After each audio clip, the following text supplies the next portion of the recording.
Okay, this one here is a real hard pill to swallow for some. It can be a little bit controversial, but I want to say this. How lost are the lost? We hear that wording about the lost, and somebody who's not saved and stuff like that.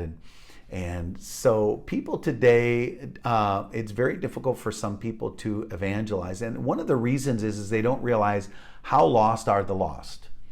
Well, let me just tell you something, that those who don't receive Christ, it's not that they just die and go into the ground.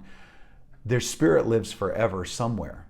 And if they're not saved, they don't go to be with Jesus. There's only one other location. There's no purgatory. There's no in between. It's either heaven or hell. Okay? And that's where they go. And so you need to know that. That's why the Bible tells us a story in the book of Luke. And in the book of Luke, he tells us a story about a rich man and Lazarus. And the rich man lived lavishly and blah, blah, blah, blah, blah. But then it says at the end of his life, he died and went to hell. Then it says, but Lazarus, who was sickly in his life and blah, blah, blah, blah, blah, he died and went to Abraham's bosom. Okay, but you have to understand, this is before the cross. So there was a holding place before Jesus died and rose again called Abraham's bosom. And it was like an upper region, so to speak, of hell, almost like a purgatory type of thing. But that was unlocked when Jesus was when Jesus was raised from the dead after the cross, okay? So, but Lazarus was there and he was fine, but the rich man was burning in flames. And he says to Abraham, afar off, he sees Abraham and says, hey, send Lazarus to dip his finger in water and cool my tongue because I'm tormented in this flame. So the thing is with hell is that it's a place of torment. Hell is a place of torment, number one. Number two, hell is not only a place of torment, hell is a place of confinement for the wicked. It's like a jail for the unrighteous and the ungodly, and for the lawless, let's call it that. It's just kind of like today we have jails. Why do we have jails? People go to jail because they break the law, because they're lawless. Because they're lawless, that's why they're in prison. So they're confined there. Hell is a similar thing, but hell is a place forever that they're confined there. And the problem is it's all solitary. It's all solitary confinement. In other words, meaning that they're all tormented there alone because they've lived selfish their whole life here on earth. Now they're confined to a place of eternal fire and torment. And so you need to know that because it needs to compel you. Paul says we are compelled with this gospel. We're compelled with it to share it with people. Why? Because, even though today it's real popular for some to say, oh, everybody's right. There are many roads to Rome. Everybody gets to heaven a different way. That's a lie.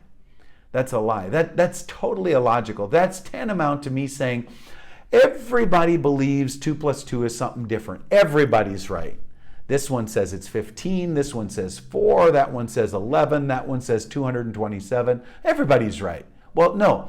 You would say, that's stupid, Tom, because the mathematical law says only one is right. Guess what? Jesus came and said, I am the way, the truth, and the life. And then he said, no one comes to the Father but through me. He said, I am the door. I am the way in. No one else comes in any other way. You don't come in through rituals. You don't come in through a birthright. You aren't born into it. You need to come through a new birth, through the cross, through Jesus Christ, the Son of God. That's it. It's very narrow-minded. But just like the person who says 2 + 2 can only equal 4, they're not narrow-minded, are they? Or are they? Absolutely, they're narrow-minded. But they're narrow-minded correct, because there can be only one answer. Everyone cannot be right on eternity with God. It's illogical. It's not a mathematical law. It's a spiritual law. A spiritual law says there can only be one way. And now let me tell you this. Muhammad, Buddha, all the other religions, let me tell you something. All of the founders are dead. Only one is alive forever, and that's Jesus Christ. He not only died publicly, he died in front of everybody, but then he was rose again and ascended to heaven in front of everybody. So this wasn't a private thing, this was a public thing that everybody witnessed, okay? So that he testified to the world, listen, this whole thing is on me. And so the reason I bring this up to you is this, is let it compel you, let it burn in your heart a little bit. Let you get broken, for your neighbors, for your relatives, for your friends, and know that they need to be born again. Jesus Christ said they need to be born again. He didn't care about what a church affiliation. That means nothing. It doesn't mean anything how good of a person they are. I don't hurt anybody. Well, that doesn't mean anything. It's not on your good merit. It's on, did you receive God's free gift of eternal life through his Son, Jesus Christ? If not, there's only one other place you could go, okay? So you need to know how lost are the lost in this discipleship training.